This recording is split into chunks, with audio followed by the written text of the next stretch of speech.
What's going on, y'all? Ray MTG Foil Commander here. And today, I have a deck tech.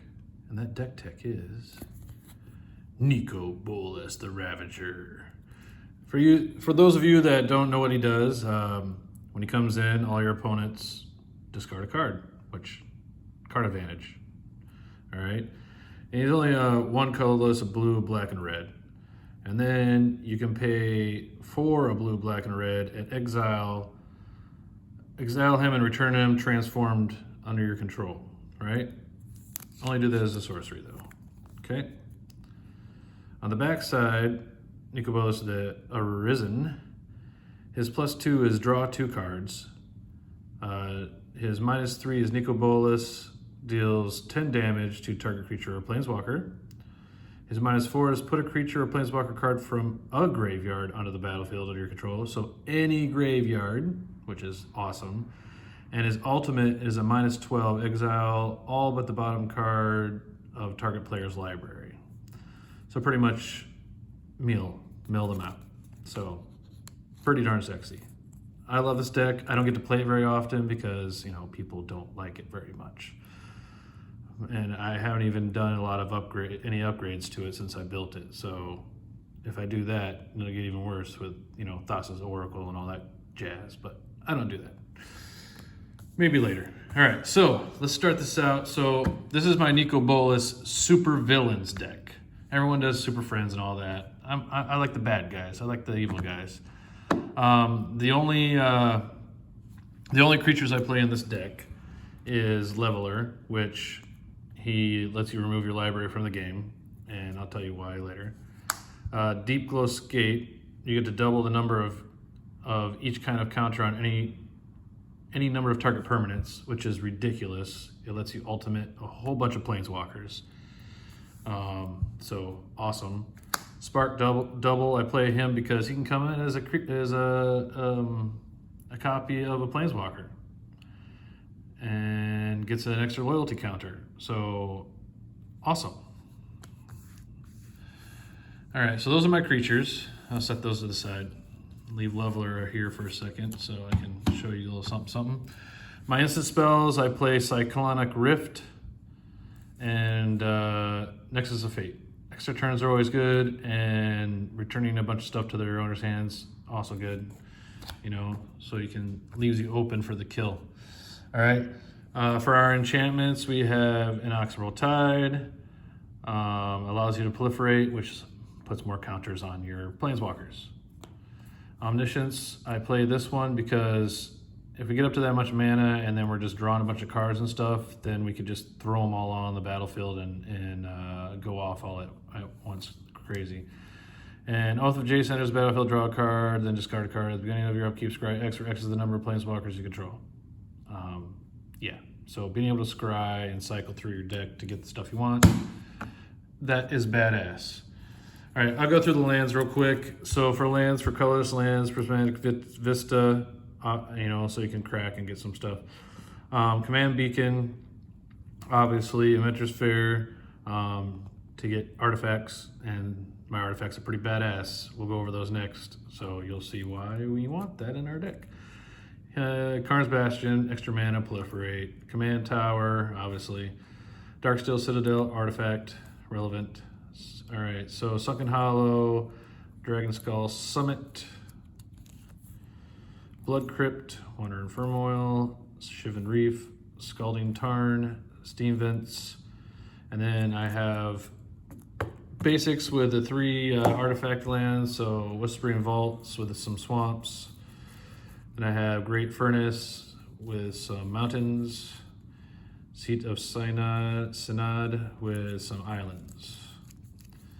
And that's our land base. So pretty cool. I believe it's 34 lands. So that's good. All right, so our artifacts, I play Inspiring Statuary. Being able to give your non-artifact spells improvise is pretty awesome. So you could tap random artifacts to pay for 1 mana. Now, when we get to a point where everything's an artifact, that gets really out of hand. Crucible Worlds, so we can replay our fetch lands and stuff. I might take this one out as an upgrade because I'd rather put it in a Lands Matter deck because it's foil and awesome. And I don't really use a lot of fetch lands in this deck. So, Chainveil, beginning of your upstate, if you didn't activate a loyalty ability of a Planeswalker this turn, you lose 2 life. So, you can pay for, and for each Planeswalker you control, you may activate its loyalty abilities once this turn as though none of its loyalty abilities have been activated. So pretty much you can activate twice. Awesome, right? It's kind of like Oath of Teferi, but obviously I'm not playing white, so I couldn't play that. So that's why that's in there. Bolas Citadel, if you end up with plenty of life to burn, sometimes it's just good to be able to cast a bunch of stuff for free, essentially, or pay life, to cast spells. And then we have Soul Ring, Mana Rock, Chromatic Lantern, Nivrel's Disc for board wipeage, Winter Orb. I'm probably going to take this out too because before I even knew what it was, the first time I played this deck, I cast this on like turn 1, and everyone was like, "What the hell?" And I'm like, "Do you guys want to start the game over after a couple more turns?" Yeah, don't do that. Wayfarer's Bauble. Obviously, getting some manas. Firemind Vessel. Mana Geode. Okay, let's talk about this guy. So, Eternity Vessel. When it enters the battlefield with X counters, where X is your life total. Very awesome. So, a lot of times you end up with a crap ton of lands towards the end of the game where you're trying to win and stuff, and they got you down to like a really low life. And if you have the opportunity and you did this when you had 40 life, you play the land and you switch your life total with a number of counters on here and go back up to 40. So it's like a insurance policy, if you will. All right. Mox Amber, Commander Sphere, Mana Crypt, and then Microstate Flatus, what I was talking about earlier with everything becoming artifacts and tap it for mana. Yeah, gets pretty sexy. All right. For our sorcery spells, we have Upheaval. If things get a little out of hand, then you just return everything to everybody's hands. We have Karn's Temple Sundering. Take an extra turn. We have plenty of legendaries, so legendary sorcery is not too hard to cast. Elder Spell. This is great because someone else has a bunch of Planeswalkers out. You just destroy them all and put all the counters on your Planeswalker, which you then probably get to ultimate. Temporal Tempest, extra turn, Delve, so great. Ancestral Vision, just draw 3 cards you can suspend, just something there to get cards back in your hand. Same with the Finale of Revelation. Contentious Plan, I put this in here because, you get to draw a card and proliferate for 2 mana. Extra turns for temporal manipulation.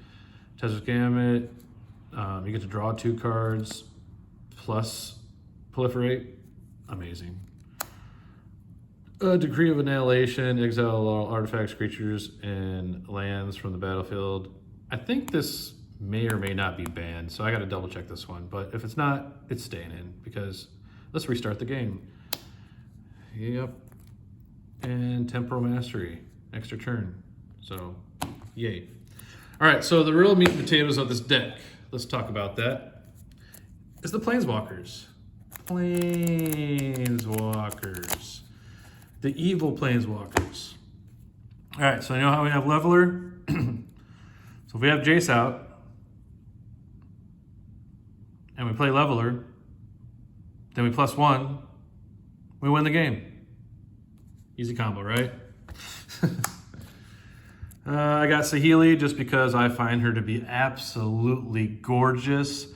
I mean, she has more artifact type play and stuff and scry power and all that, but she's in here mostly because, yummy, yummy.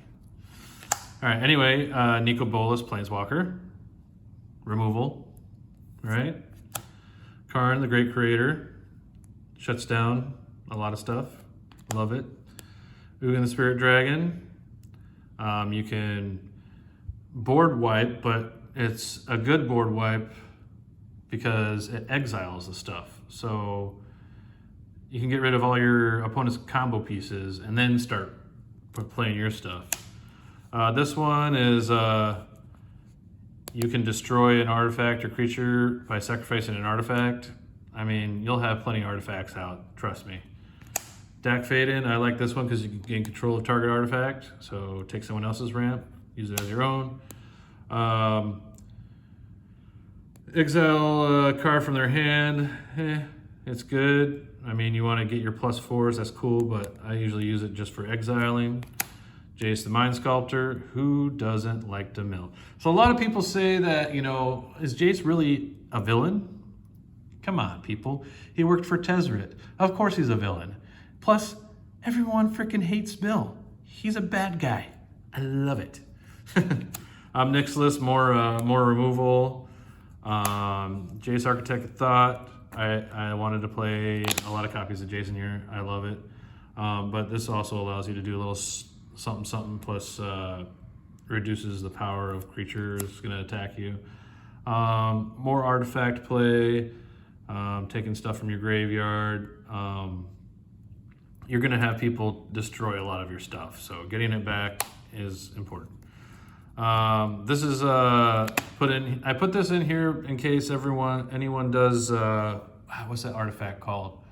There's an artifact where you keep gaining life for each spell and all that stuff, and then you can -50 to do 50 damage or something like that. Anyway, keep opponents from gaining life. Plus I can make little creatures for blockers if need be. All right. This one's scry and draw, and then you can return creatures to their hand.